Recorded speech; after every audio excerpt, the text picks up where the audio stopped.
charge, so we knew it will last 29 minutes.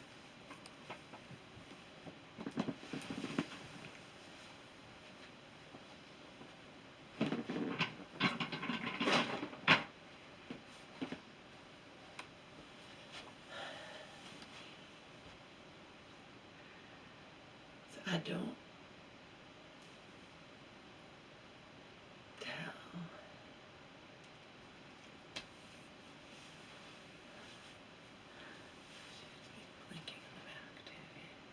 I don't tell Joe that I watch Emergence or that I eat hot dogs. No, I'm kidding. I'll go kidding aside. I love him. I absolutely love Joe.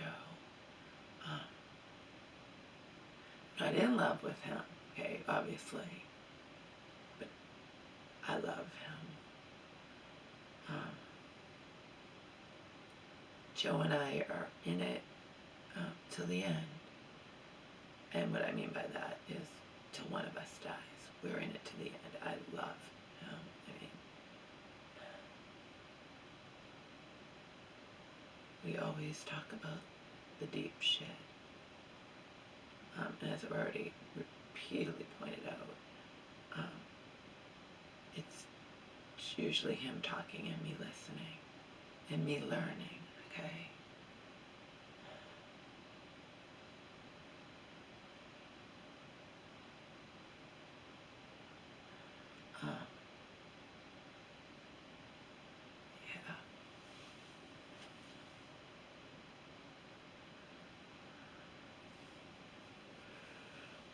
Joe teaches me things about this world.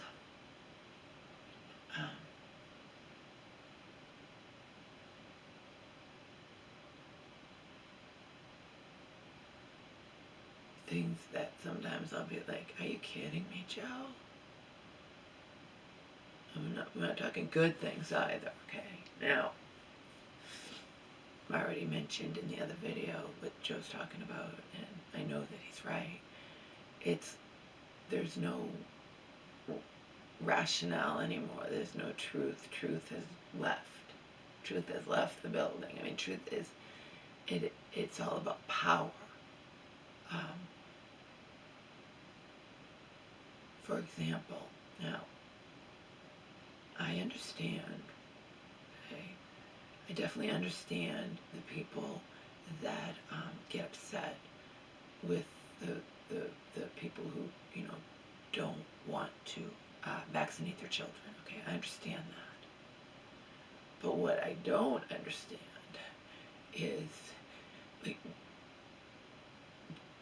something that isn't important getting upset if somebody doesn't agree with you. And Joe, I'm like, you kidding me, Joe? He's like, I'm like, no. I'm like, so, for example, I told you about his female boss from hell, okay?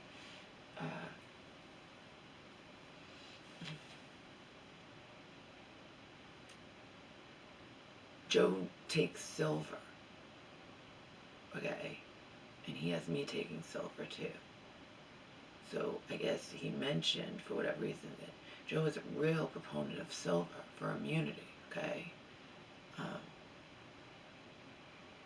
His boss says to him, that turns your body blue. And Joe's like, no, it doesn't. I take it, I've been taking it for years, it doesn't. And she was furious, okay? And I'm like, and you can apply this to anything, I'm just giving you one example. I'm like, what does she care? Why does she have to have you agree with her? It's a power thing. Because to me, it's like, who cares if Joe's not trying to change your mind.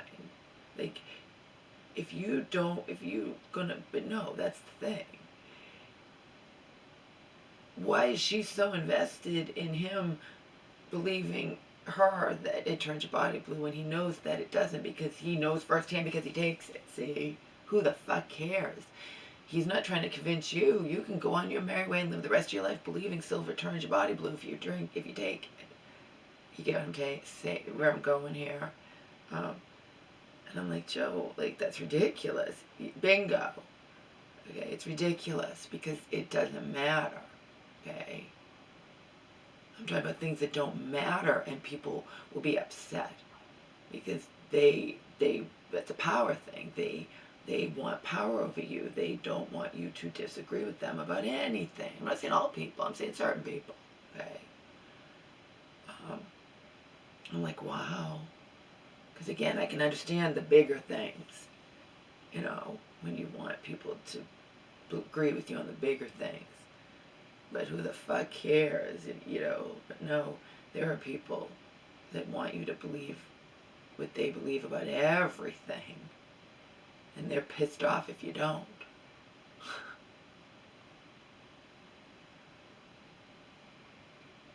I think I said to Joe, I used the word isolated. I'm like, I'm more isolated than you are, Joe, because you're in the workforce. He's like, I'm isolated. I'm like, no, I know, because, you know, he's a loner. He doesn't really have friends. He's got his family, you know, but he doesn't really have his family, let's put it that way.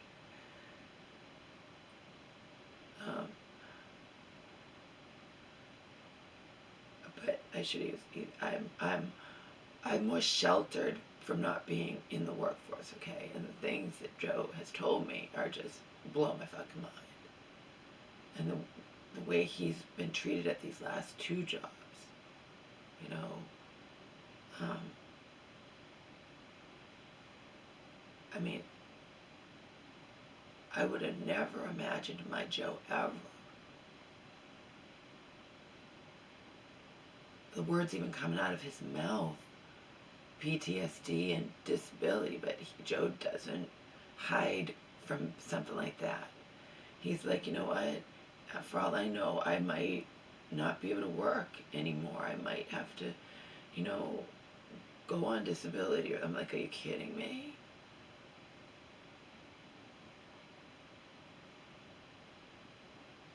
Because he's been fucked over, and it's really affected him, and if it's affected him to that degree, maybe he, you know, I never thought, that's not my Joe from 2013. No way. When I visited, that's not my Joe ever.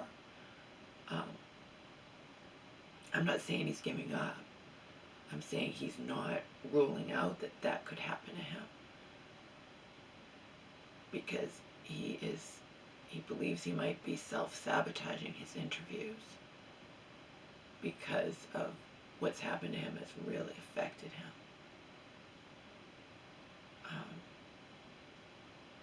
I told you he's in high up field of expertise, okay? He's in high up, and he does make what I view as a lot of money simply because I've never made anything, you know, anything significant. But nowadays, what I would view as a lot of money isn't anywhere, and I recognize that. Don't think I don't, okay? It's just I've always just been in low-paying jobs, minimum wage jobs, okay, or just about. And when I worked in that parking company, Parking Concepts in IMCO, that's in a parking garage as a cashier. That's minimum wage, okay? Restaurants, waitress, that's minimum wage, but you get tips. And you don't make minimum wage. When I worked, you get like $2 or something, and then the tips make, but whatever. I'm making a point, I've only ever been in low-paying jobs.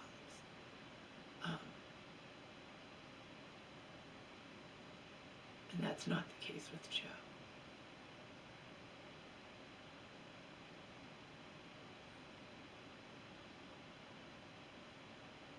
But he's having a real hard time. He's finding that they don't want to hire, you know, it's what he believes. My Joe's really smart. Remember, he's nearly a decade older than me, so it's very discouraging for him. I've never seen him like this ever. So, or not since he suffered from depression way back when we first met 25 years ago. Anyway, love him, love him, love him. Not in love with him. I don't think I ever was. Neither does he. But he, before he even asked me to marry him, and I wisely turned him down.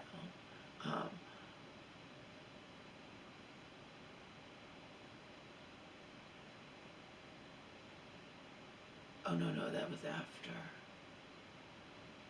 Yes, this was after. He asked me to marry him. I wisely turned him down. So he'd gone back to being Jehovah's Witness, and he vacillated back and forth. That was a confusing thing for him. That would never happen again.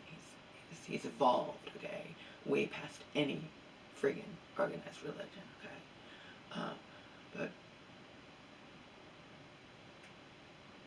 even after I turned him down or whatever, he told me, he's like, I loved you more than I ever loved my wife I was with for 5. He loved me more, and he loved me. He wrote me a letter before he ever asked me to. He wrote me a letter. Like you don't know how to love. That was his opinion, but he knew that I wasn't in love with him. He knew I didn't even. But I loved him. I still love him. I love Joe. I adore him. Okay, but not romantically.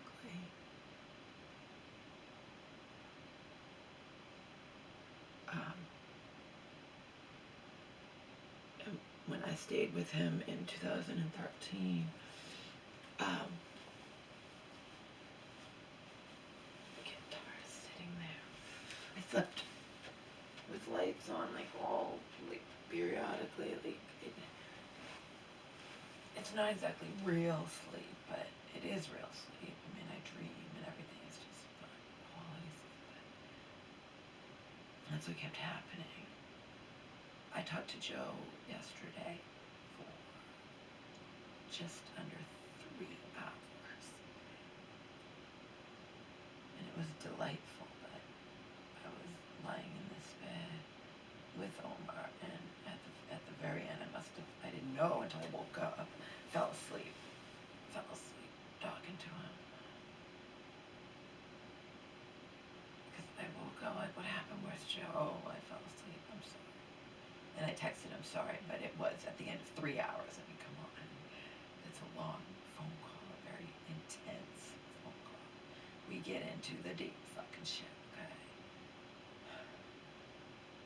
About this fucked up world. It's growing increasingly worse by the day, by the hour, by the minute.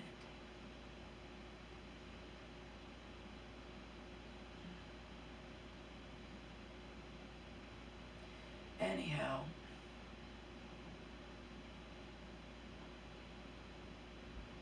I talked about this back then, but I don't care that I repeat myself, because I always repeat myself. I have new viewers, new fans all the time, okay? I'm always going to repeat myself. But also new people who don't know my history are not going to get the whole shit, you know what I mean? They're not getting, I'm going to reference things and they're not even going to know what I'm talking about. I visited Joe. It was supposed to be 1 month. It turned into a little over 3 months in 2013.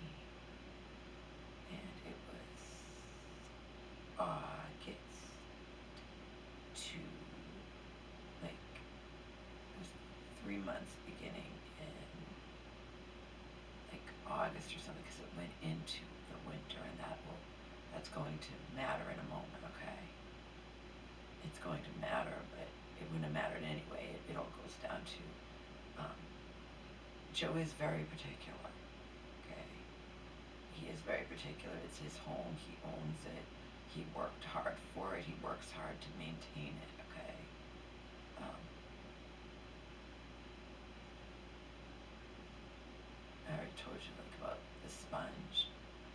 leave the dish sponge in the sink. You don't use the dish sponge. You do not use the dish sponge to wipe down the sink or counters or anything. I learned that quick, okay?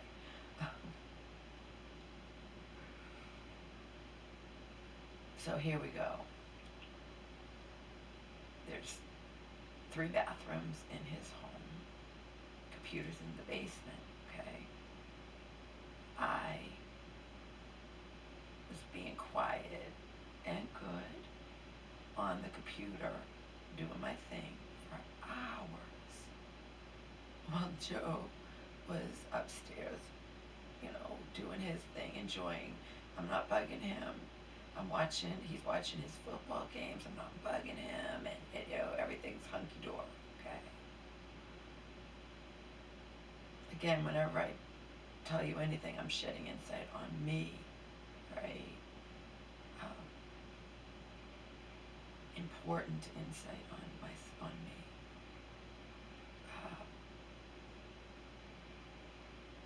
Hours doing my thing, okay?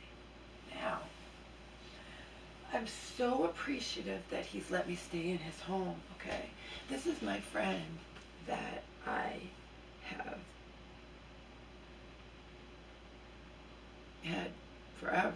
I mean, we were, back when I was 20, we were together for 6 years as boyfriend-girlfriend, and it was, of course, chaotic, because relationships it's always chaotic, okay?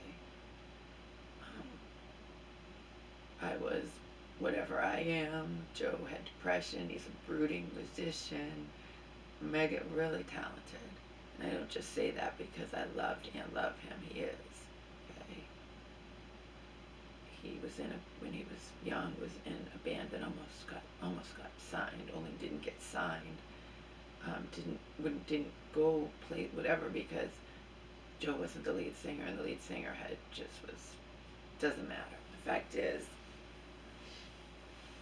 Joe wasn't he writes songs, lyrics, music, guitar. He doesn't. So just the same as many extremely and equally as talented as the ones who quote make it. That didn't happen for him. It wasn't in the cards. Wasn't meant to be. Okay. And he's not the cutthroat type or whatever. There's a lot of reasons. It doesn't matter. The fact is, that's who he was. He also suffered from depression, and he was my light back then.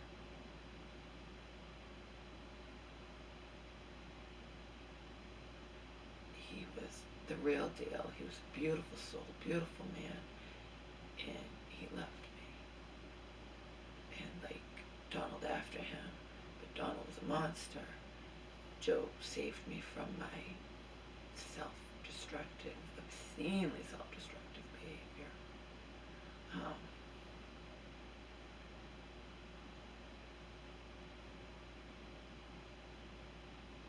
That once Joe was out of my life, I went right back into that type of behavior, of course. I say of course because it was a given. It was a given. It wasn't a given after Donald, but Donald was an abusive relationship. Donald nearly ended in my death or worse. So, I was a lot older and wiser and was not even remotely planning on going back to that type of, self-destructive behavior in quotations. At the end of that.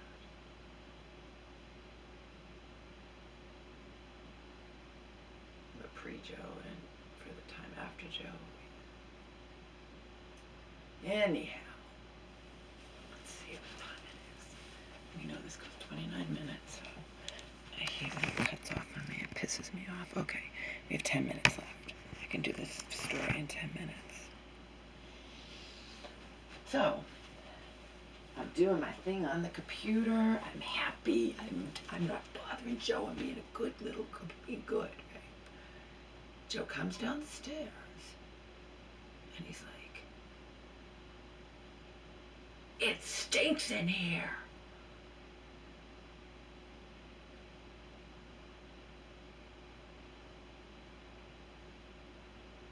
And the way he said it, I was like in shock. And then I was instantly like defensive. And I was like, oh my God, like what the? Oh. He's like, and this is me. And it was, I had smelled up his bathroom, okay? Um, and then he's like, well, why didn't you open the back door? I'm like, I wouldn't even think to open the back door. It's winter, it's freezing out, and I wouldn't think of doing that anyway. Like, I was in shock at his way he had behaved, okay? And I was defensive, and I was upset. Because everyone, it's human, everyone smells up a bathroom, you know what I mean? So, I couldn't believe it, like, I'm not, whatever. But the fact is, I didn't tell him that he'd made me feel bad. Instead, I internalized it, let it fester, because to me it's like, well, I can't tell him he upset me because he's being so good letting me stay here. Blah, blah, blah, blah, okay. What happened was, instead of telling him what was wrong, he knew it and he sensed it, the way I was behaving towards him without saying anything. Finally, he got it out of me, and he was so furious that I had treated him badly over that and not just said, you hurt my feelings. We got into a huge fight, and he told me, pack your bags, I want you out of here tomorrow. Which was impossible. I can't be out of there instantly. I can't get a flight home instantly. That's not the point. The point is, to me, there was no doubt in my mind that my 20-year friendship with Joe was over. He got up real early the next day and went to work and was gone all day long. I cried all day long. It's over. Joe doesn't love me anymore. It was awful, awful, awful. He came home that night, immediately came up, knocked on the door where I was staying, in his spare bedroom, and hugged me and said he was sorry for yelling at me. And I collapsed in his arms, and I thought, this is it. You told me to pack my bags to fly home. You didn't love me anymore. We weren't friends anymore. He's like, no. He's like, he's like, I got, he's like, you know me, I get up, but then I get over it,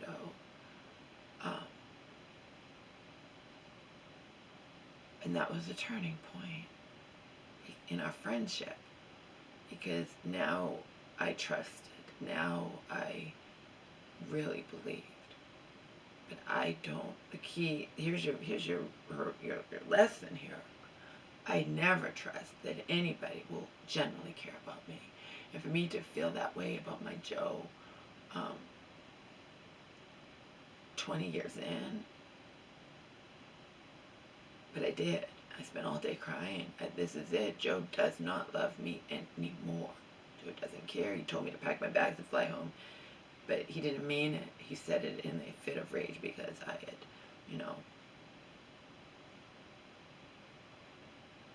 instead of just telling him, you're a jerk, you made me hurt my feelings, saying it stinks down here, and and it's not my fault, and remember, I grew up abused, so anyway, it was bad, it was awful. Cried all day long. I have a notebook probably somewhere still, and Joe, oh my God, Joe doesn't love me anymore, and it wasn't true. That's how I always feel. Now imagine if that's my 20-year friend and I'm going to feel that way. Am I going to trust anybody new? No. And look how that woman from the shelter had treated me in the end. She showed her true colors. And I genuinely believe she cared about me. 100% believed. At one point, she and I were talking about how we're going to be friends forever. You know what I mean? It's like, it's...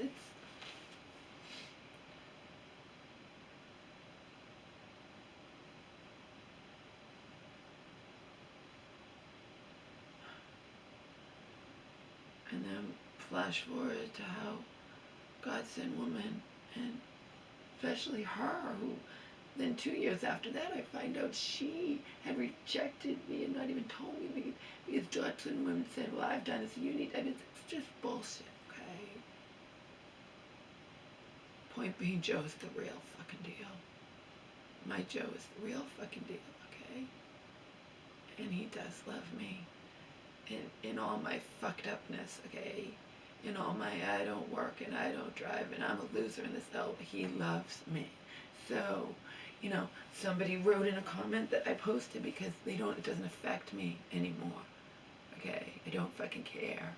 That you know, I've been following your videos for seven years and you've done nothing with your life, and you and your mom should both be, you're both crazy and you should both be institutionalized, and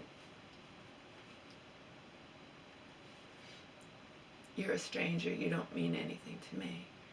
What you write to me means nothing. Take it with a grain of salt. Because my Joe is one of the most beautiful souls on this godforsaken planet, and he fucking loves me. The end.